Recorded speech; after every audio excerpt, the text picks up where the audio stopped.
Good morning students. तो आपका स्वागत है आपके channel study with Ayaz sir में।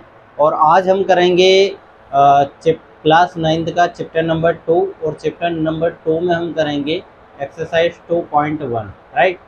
तो एक्सरसाइज 2.1 में क्या है, इस चैप्टर का नाम है पॉलिनोमियल्स राइट।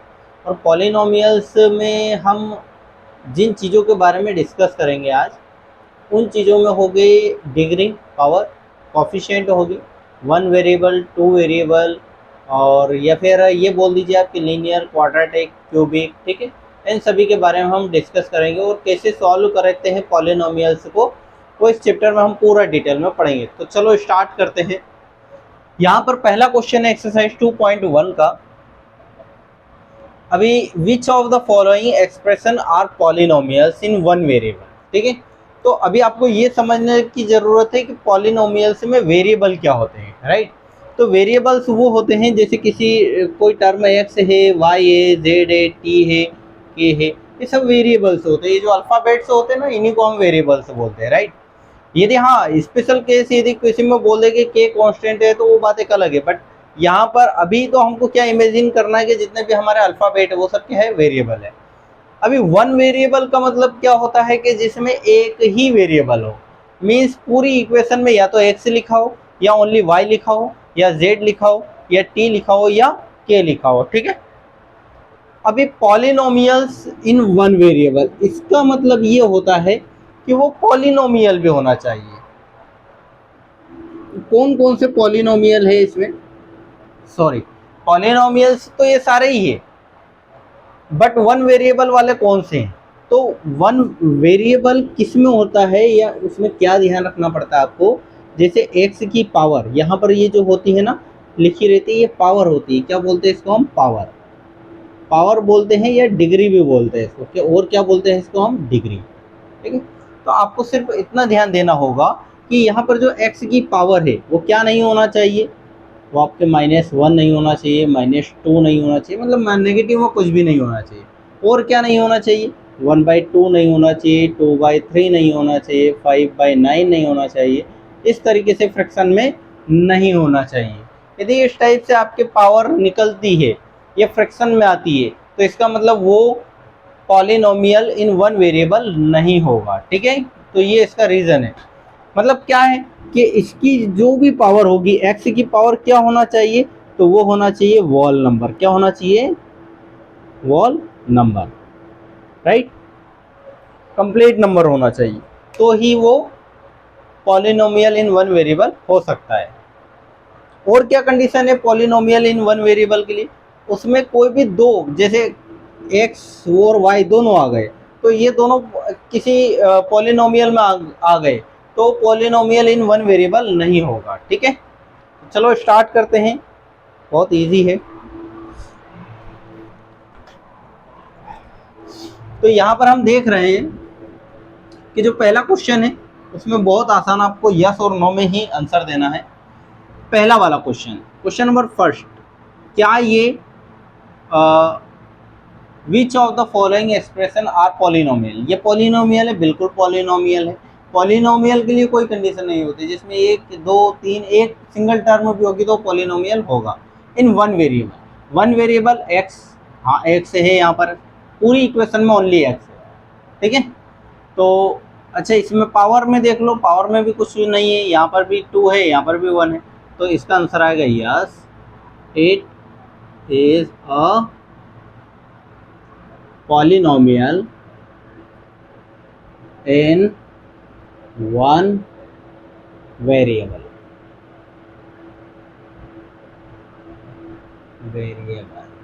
राइट। तो ये पहले वाले का आंसर हो गया। सेकंड वाला, पहले देखो पॉलिनोमियल तो है 1 वेरिएबल, हाँ एक ही वेरिएबल है। पावर देखो, अब इसकी पावर भी कंप्लीट वॉल नंबर है, इसका मतलब इसका आंसर भी क्या आएगा, yes, it is a polynomial in 1 variable right. Question number third देखो आप, क्वेश्चन नंबर थर्ड में पॉलिनोमियल तो है, यहाँ पर टी की पावर देखो आप, टी t अननोन है, t की पावर 1/2 आ रही है, राइट। t की पावर क्या आ रही है 1/2, तो क्या ये पॉलिनोमियल होगा? No, it can observe that 3 root t is 1/2। ठीक है, ये इसका रीजन है। मतलब ये ऐसा ऐसा लिख दो आप, 3 रूट टी या रूट टी इज 1/2, मतलब t जो है वो 1/2 पावर के साथ है, इसलिए इसका आंसर नो आएगा। फोर्थ वाला देखो आप, फोर्थ वाले में क्या है, अभी मैंने बताया था y प्लस 1/y, यहाँ पर 1/y है, इसको ऊपर ले जाएंगे तो y की पावर -1 हो जाएगी। ठीक है, ये पहले कुछ वीडियो में मैंने बताया है, प्रीवियस वीडियो देख लीजिए आप, वहां से डाउट के आपके क्लियर हो जाएंगे। तो y की पावर -1 है, तो यहाँ पर भी नो, क्योंकि -1 वोल नंबर नहीं होता है। It can observe that 2/y is -1। ठीक है, तो ये भी नहीं होगा। फिफ्थ वाला देखो आप, क्या ये वन वेरिएबल है? अरे नहीं, यहाँ पर तो बहुत सारे वेरिएबल है, तो इसका भी आंसर आएगा no. It can observe that 3 variables x, y and t। ठीक है, तो ये क्वेश्चन नंबर फर्स्ट कंप्लीट होता है। आई होप आपको समझ में आया होगा। फिर भी कोई डाउट आया हो या आ रहा हो तो कमेंट करके बताइए। ठीक है, अभी आप इसको पॉज करके नोट कर लीजिए। अब क्वेश्चन नंबर सेकंड, ये पूरी एक्सरसाइज, इसमें से ऑब्जेक्टिव टाइप ही क्वेश्चन आएंगे। ठीक है, यस और नो वाले, ऐसे नहीं है कि इसमें कोई बड़े बड़े क्वेश्चन है, कुछ भी नहीं है इसके एक्सरसाइज में।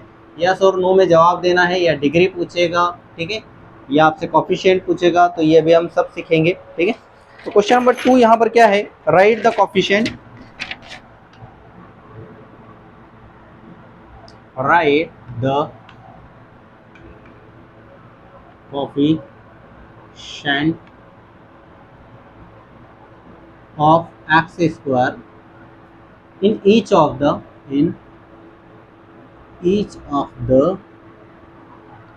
following।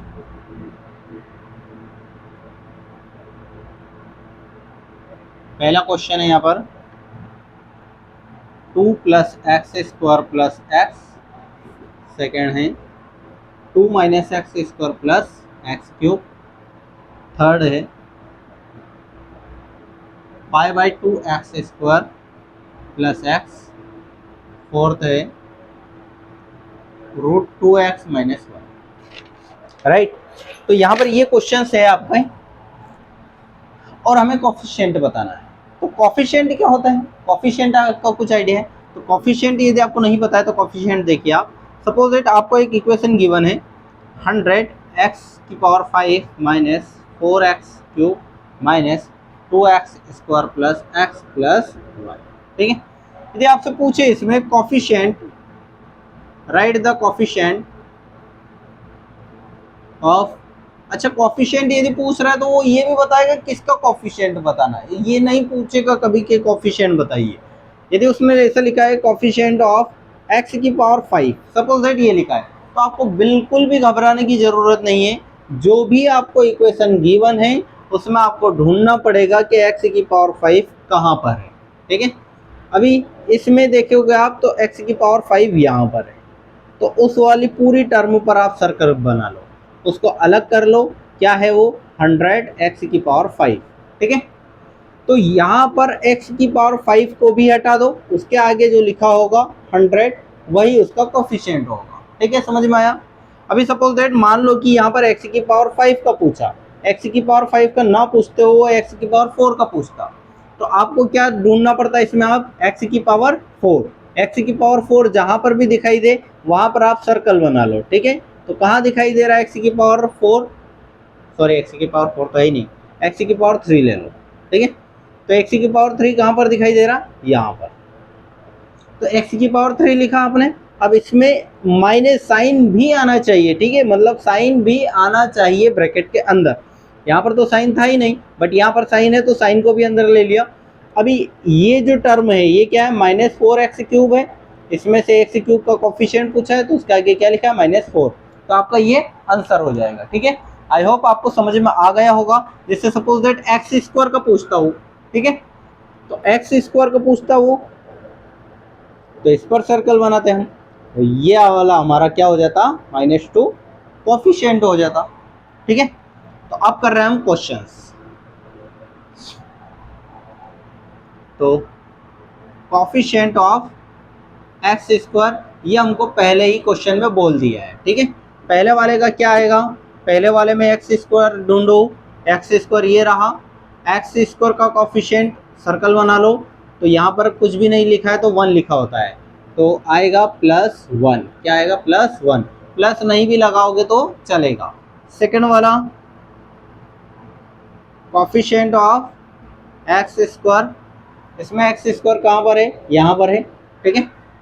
x² वाला घटा दो, -1 आ जाएगा।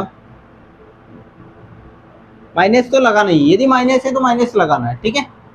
अभी क्वेश्चन नंबर 3 में देखो आप, कोफिशिएंट ऑफ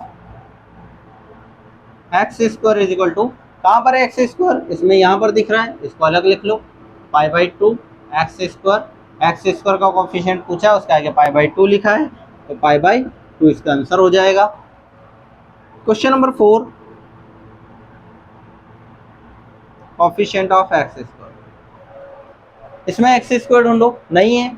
जिसमें x² नहीं है या जिसमें जिस भी टर्म का कोफिशिएंट पूछा है वो बिल्कुल नहीं है, तो वहां पर उसका आंसर डायरेक्ट आप 0 लिख देना, ठीक है, क्योंकि वो टर्म है ही नहीं। अब ये 0 कैसे आया, तो चलो देख लो, ये भी √2x - 1 ये गिवन है, तो क्या इसको हम ऐसा लिख सकते हैं +0x², क्योंकि ये तो 0 ही होता है। या फिर ऐसा लिख दो, इधर लिख दो +2x², सॉरी 0x², ये भी लिख सकते हो आप, ठीक है। किसी को बहुत दिक्कत हो रही है इससे, ये अच्छा नहीं लग रहा है, तो ऐसा भी लिख सकता है √2x - 1 -0x², ये भी लिख सकता है, क्योंकि 0 तो 0 ही होता है। तो ये था इस क्वेश्चन का आंसर। आई होप आपको समझ में आया होगा। अब चलते हैं हम क्वेश्चन नंबर 3 की ओर। तो इसको नोट कर लीजिए आप, पॉज करके रफ कर रहा हूँ मैं।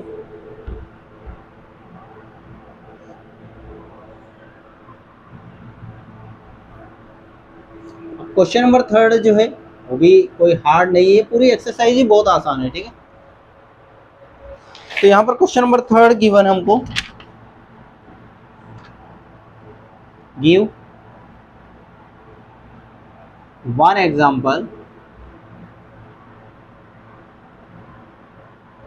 each of a binomial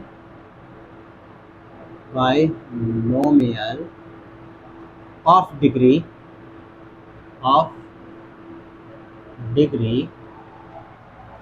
35 and of a monomial of degree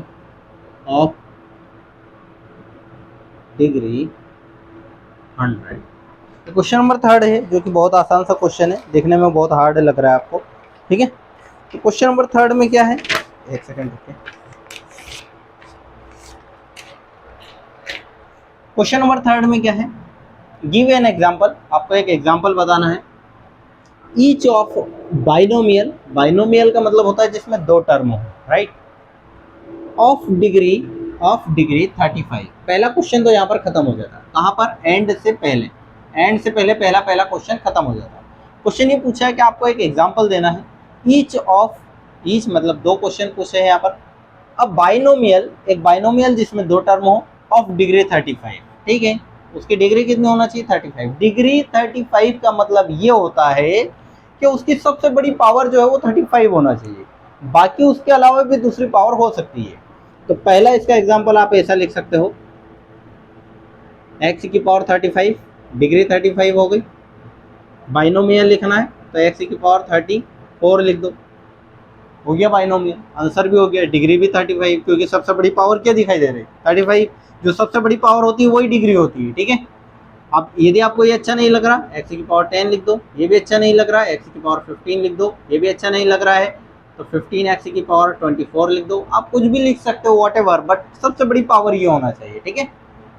तो ये पहला वाला क्वेश्चन खत्म। अब अगला वाला, end of a monomial of degree 100, एक मोनोमियल जिसमें सिंगल टर्म होना चाहिए और उसकी डिग्री 100 होना चाहिए, ठीक है।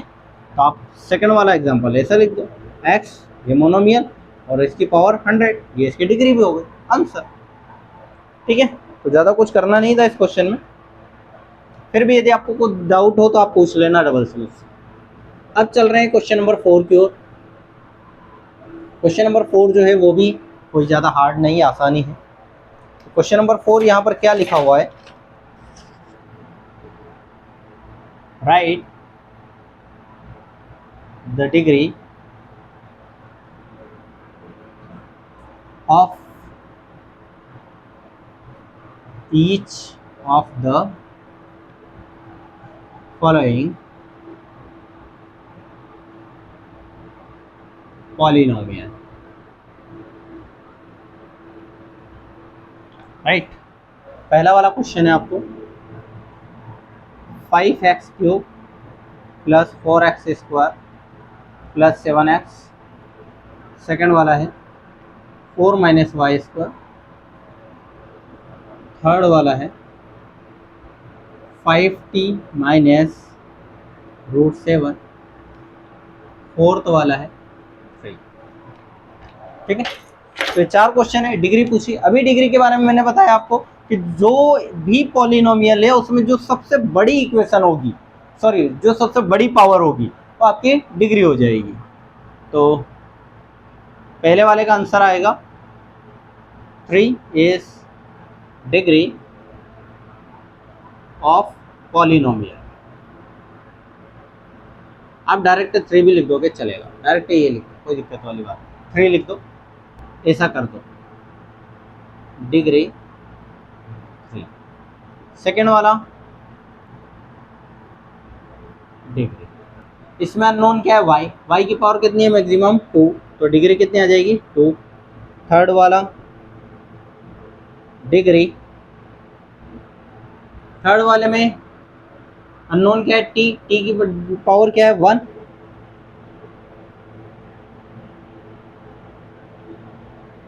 डिग्री। थर्ड वाले में ओनली 3 लिखा है, मतलब वेरिएबल है ही नहीं। वेरिएबल जिसमें नहीं हो या कोई टर्म ऐसी हो जो कांस्टेंट हो उसकी डिग्री ऑलवेज भी 0, ठीक है। तो ये था आपका क्वेश्चन नंबर 4, ये भी आसानी था, ठीक है। पॉज करके नोट कर लेना। आई होप आपको डिग्री समझ में आ गई होगी, जो सबसे बड़ी पावर होती है पॉलिनोमियल में उसी को हम डिग्री बोलते हैं, ठीक है। अब करते हैं हम क्वेश्चन नंबर 5। क्वेश्चन नंबर 5 भी कोई ज़्यादा हार्ड नहीं है, ठीक है, वो भी आसान है, पूरी एक्सरसाइज बहुत आसान है, तो इसमें हम ज़्यादा टाइम भी नहीं ले रहे हैं।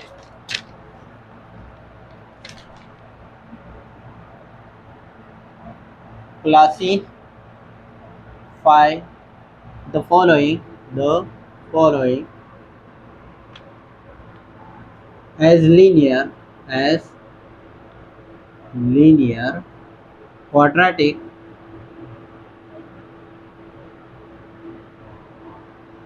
and cubic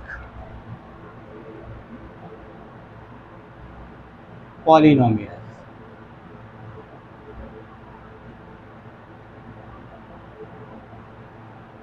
ठीक है, सॉरी क्वेश्चन तो नोट ही नहीं की।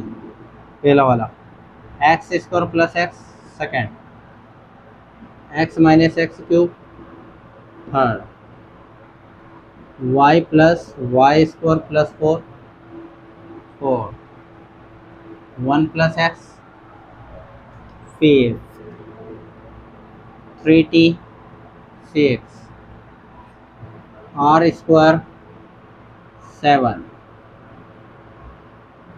7x³, ठीक है। तो ये 5-7 क्वेश्चन है, ठीक है। अभी इसमें पूछा हमसे कि लीनियर है, क्वाड्रेटिक है या क्यूबिक है, ठीक है। तो लीनियर वो होगा जिसकी डिग्री 1 होगी, क्वाड्रेटिक वो होगा जिसकी डिग्री 2 होगी, और क्यूबिक वो होगा जिसकी डिग्री 3 होगी। तो अच्छा यहाँ पर चेक करो कितनी डिग्री है, एक्स की मैक्सिमम पावर क्या है 2, 2 क्वाड्रेटिक। तो पहले वाले का आंसर आएगा x square plus x is a quadratic polynomial has degree 2, right. Second वाला x minus x cube, x unknown है, x की मैक्सिमम डिग्री क्या है, पावर क्या है 3 है, इज अ 3 पावर मतलब मीन्स क्या हो जाएगा क्यूबिक पॉलिनोमियल एज डिग्री 3, ठीक है। नेक्स्ट थर्ड वाला y plus Y square plus 4, पूरा ये लिखना है, यहाँ पर आपको क्वाड्रेटिक लिखना है एज डिग्री 2, ठीक है। फोर्थ वाला आसानी है इसलिए डायरेक्ट करवा रहा हूँ, 1 प्लस एक्स, एक्स की मैक्सिमम पावर क्या है 1 है, 1 है मीन्स क्या हो जाएगा linear, is a linear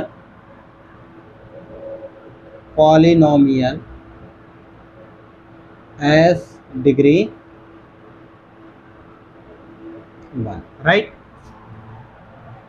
fourth वाला हो गया। फिफ्थ वाला 3t, t की मैक्सिमम डिग्री क्या है 1, तो यहाँ पर लीनियर आ जाएगा एज डिग्री 1। सिक्स वाला आर स्क्वायर है, पावर कितनी है, डिग्री कितनी है 2, क्वाड्रेटिक डिग्री 2। 7 वाला 7x क्यूब, पावर कितनी है 3, क्या हो जाएगा क्यूबिक एज डिग्री 3। तो आई होप आपको समझ में आया होगा, बहुत बहुत आसान है, मतलब ये समझ में नहीं आ रहा तो फिर क्या है, ठीक है। बट फिर भी मैं जानता हूँ कि हो सकता है कुछ बच्चे इंटेलिजेंट हो, उनको समझ में नहीं आया हो, तो बिल्कुल पूछिए। और इसके बाद पार्ट 2 आएगा, और आप मेरे चैनल को लाइक कीजिए, सब्सक्राइब कीजिए, शेयर कीजिए, ठीक है। और ज़्यादा से ज़्यादा शेयर कीजिए इसको, क्योंकि जितने ज़्यादा शेयर करोगे उतना ज़्यादा आपका भी बेनिफिट, दूसरे बच्चों का भी बेनिफिट, और हम तो है ही आपके लिए, ठीक है। Okay, thank you.